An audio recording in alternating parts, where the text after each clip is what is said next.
Sim. Juca, você tá mais pro que o Botafogo virou um quadro na parede, o Botafogo 2024, ou mais com o Textor, que falou, não, olha, o ano passado aconteceu a mesma coisa e daí vocês viram como é que foi. Por que eu ia mudar? Tá tudo igual, tá tudo dentro do planejado, preparem-se. Você tá mais pra quê? Bom, primeiro, âncora, para falar do Textor, nós precisamos lembrar que ele fez um acordo com o STJD, vai pagar R$ 1 milhão para não ser suspenso por mais de um ano por causa das basófias que cometeu contra a arbitragem da CBF. Sabemos todos que a arbitragem no Brasil é horrorosa, mas para dizer que ela é desonesta, precisamos ter provas.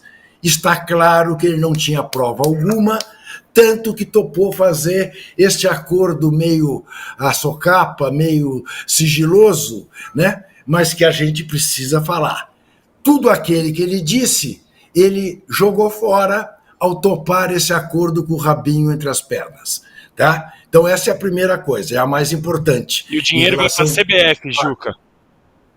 Sim, sim. O dinheiro vai para a CBF, que é o pior. CBF adorou. Pede que ele faça mais irresponsabilidades, cometa mais leviandades. De resto, revelou-se mal educado, antiesportista, ao fazer o que fez com a medalha. Eu, claro, por uma questão de olhar para o ano passado, dou a ele o direito de achar que ele vai repetir o que conseguiu no ano passado. Começou muito mal e terminou muito bem. Tomara que seja isso para o torcedor botafoguense. Mas que esse cidadão é um cidadão inconfiável, isso está evidente. E que, aparentemente, a preocupação dele, no momento, é muito mais o Lyon do que o Botafogo, também me parece claro. Lamentarei muito se o Botafogo voltar a ser aquilo que o Botafogo era antes de 2023. Tá bem, 2023 acabou perdendo o título que estava na mão, mas fez uma campanha que não era a campanha que se esperava do Botafogo antes de começar o campeonato de 23. Terminou ali em 5º lugar e tudo mais, foi para a Libertadores e ganhou, né, no ano seguinte. Mas esse João Textor é realmente uma figura que parece absolutamente inconfiável, mal educado, arrogante, é um trumpezinho, é isso que ele é. Muito bem. Ô, Mauro, você postou nas suas redes sociais a lista de técnicos que o Botafogo tentou contratar. É grande a lista. E agora, Paran cai no Renato Paiva, que saiu do lado do Bahia, pediu para sair, estava pressionado pela torcida, a torcida não aguentava mais ele lá. É ele que vai ser o técnico do Botafogo. A lista é imensa, né, de tentativas e erros do Botafogo, e agora chega o Renato Paiva. Será que o Textor comparou com o Arthur Jorge? Não, eu trouxe o cara aí ele funcionou. Você acha que pode repetir essa história? Bom dia. Bom dia, com tantas quantas razões óbvias. Bom dia de felicidade, uma noite maravilhosa. Teve isso. Primeira coisa. Contra o Laje. Não contratou? Então, assim, porque português vai dar certo. Porque português aí vai dar. Sai essa para boi dentro do boitatá, porque as pessoas têm Tá um caminho aqui, o áudio do Mauro tá muito mal, hein? Eu acho que o áudio do Mauro tá cortando, hein? O áudio do Mauro tá cortando. Não é a garganta, é o áudio dele. A garganta tá até ok, o problema é o áudio. Ele tá sentindo a garganta, não é qualquer coisa. Porque ele gritou ontem, eu acho, mas enfim. Não. Vamos lá, isso, Arnaldo. Vou passar a bola para você enquanto o Mauro se ajeita. Não, só um minutinho, âncora, só um minutinho. Quer testar, Paulo? Âncora. Todos nós estamos mal aqui. A minha imagem tá péssima, a do Juca tá péssima. Tá havendo algum problema. Também acho. Sim. Vamos tocando o barco para tentando. Agora eu estou te ouvindo. Vocês estão ouvindo agora? Eu gosto dessa voz do Mauro, gosto. Vem. Vai em frente, Mauro. Essa voz é Enfim.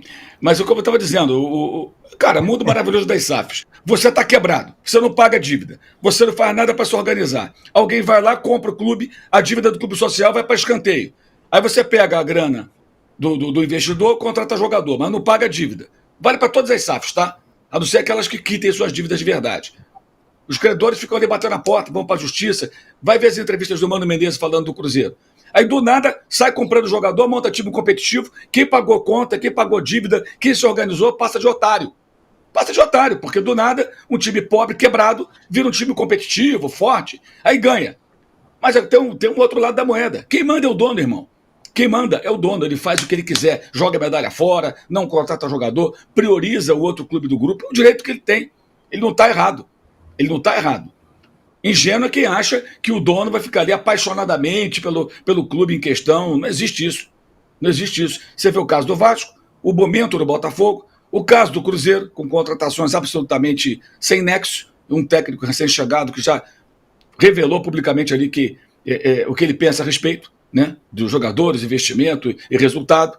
É isso, é o mundo maravilhoso das SAFs, que muita gente acha que é a certeza de sucesso, como se todas fossem ser certeza de sucesso. Na realidade, a SAF, da maneira que ela acontece no Brasil, é um absurdo. É um absurdo, porque você não precisa quitar suas dívidas. Alguém que compra um clube deveria quitar as dívidas, ou 80%, ou ter um prazo X pequeno, para pagar todo mundo. Agora sim, zerou a conta, eu sou o dono, paguei, mas não, você não precisa pagar as dívidas todas. Aí pede recuperação judicial, aí sai a matéria. Recuperação judicial do clube tal, bababá, um acordo. Aí o cara acha que não quitou dívida nenhuma. O clube associativo faz uma recuperação judicial. Mas o CNPJ da SAF sai contratando jogador. É isso que acontece. E quem se organiza, que entra, aí pode falar do Palmeiras, do Flamengo, do Fortaleza e de outros, esses aí é problema deles. Eu peguei o atalho da SAF, mas tem um preço. O preço é esse. O cara é o dono. Ontem, torcedores do Botafogo quiseram protestar, absurdamente a polícia impediu, inclusive, nem isso pode. Não sei de quem foi a ordem, mas a polícia impediu, né? E depois, com a truculência habitual, ainda bateu o botafoguense, bateu o torcedor do Racing, não deixava o pessoal ir embora. Enfim, um negócio constrangedor, como o público também, né? O público maravilhoso do Botafogo, que queimou a minha língua lá em Buenos Aires, foram 30, 34, 45, sei lá quantos mil foram, 40 mil, dizem eles, algo próximo disso. Ontem tinha o quê? 25, 26 mil pessoas? 30 mil no total, 4 mil eram torcedores do Racing, não eram mais, porque não tinha mais ingresso para a torcida do Racing, não viriam mais argentinos para o Rio de Janeiro. Então é isso. Eu acho que a gente pode ter que... Ontem eu não faço mais isso há muito tempo, mas eu fiquei vendo programa de televisão pós-jogo. Cada passada de pano que eu vou te contar. Sabe, é impressionante. Parece que tem um compromisso de que tem que elogiar as SAFs do Brasil. A SAF é isso. O cara é o dono, ele está dentro da lei, está correto, é o que aprovaram, é o que pode ser feito. Agora, ele decide, ele faz o que ele quiser. E ainda bem que está fazendo tudo errado esse ano, Racing campeão, isso que importa. Que isso. Quero dar parabéns para o Mauro, hein, antes de qualquer coisa. Eu ia dar no início do programa, né? Fiquei comovido com as demonstrações de euforia e comemoração da torcida do Racing, no metrô, no estádio, na Argentina. O Mauro publicou muitas dessas manifestações. Pensei que você ia falar que ficou emocionado com a voz do Mauro rouca, depois de ontem. Eu também. Corinthians, Cruzeiro e Botafogo fazendo a felicidade do Racing nos últimos tempos, né? Não, teve mais. Teve Atlético Paranaense, teve Bragantino. É verdade. A fila não para de crescer. Bragantino, Atlético Paranaense, Corinthians, Cruzeiro, Botafogo. Gustavo Costas, nunca critiquei, Arnaldo. Eu sei.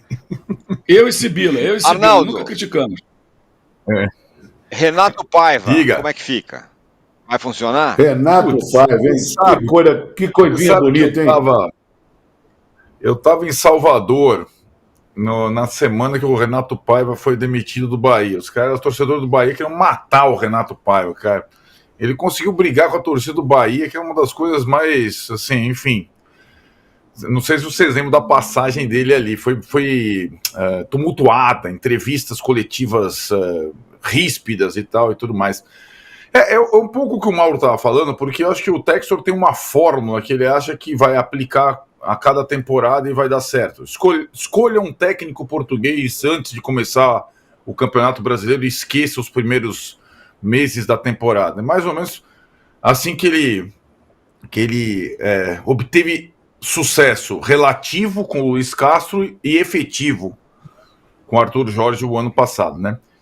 Eu acho que o Renato Paiva, o Mauro até postou a lista de técnicos, tá, como você estava falando, das tentativas, né? O Botafogo tentou de tudo, de todas as nacionalidades, até brasileiros dessa vez, né? Normalmente o técnico prefere um estrangeiro. E chega no Renato Paiva, que vai receber um time, além de desmobilizado, vai receber o time com esse elenco que foi fechado. Hoje a janela é o último dia, então o Renato Paiva não vai conseguir nem dar um pitaco no elenco do Botafogo para o primeiro semestre, né? E olha, tudo bem, agora o Botafogo e ele vão para uma espécie de intertemporada, lá não tem jogo agora, só vai voltar a jogar no Campeonato Brasileiro contra o Palmeiras, curiosamente, a primeira rodada. Mas ele no Bahia ele fez um trabalho, essa querela com a torcida e com a imprensa baiana foi uma das características, mas fez um trabalho razoável. Era o princípio desse Bahia forte que a gente tem hoje, né? Agora o Rogério Ceni tem um elenco na mão que, nossa, comparável ao do Botafogo, aliás. E acho que a fórmula de já é difícil a gente imaginar qualquer possibilidade do Botafogo repetir a temporada passada, ou parte da temporada passada, brigar pelos títulos brasileiro e da Libertadores com essa largada, ou com essa não largada em 2025. E também pela questão do mercado, da janela. Agora, o dono da janela é o Palmeiras, não é o Botafogo. O adversário da primeira rodada do Brasileiro e adversário para tudo que vem aí pela frente, né? Então, largar tão atrás assim, olha, no Textor, e o Juca foi muito bem na definição sobre o Textor.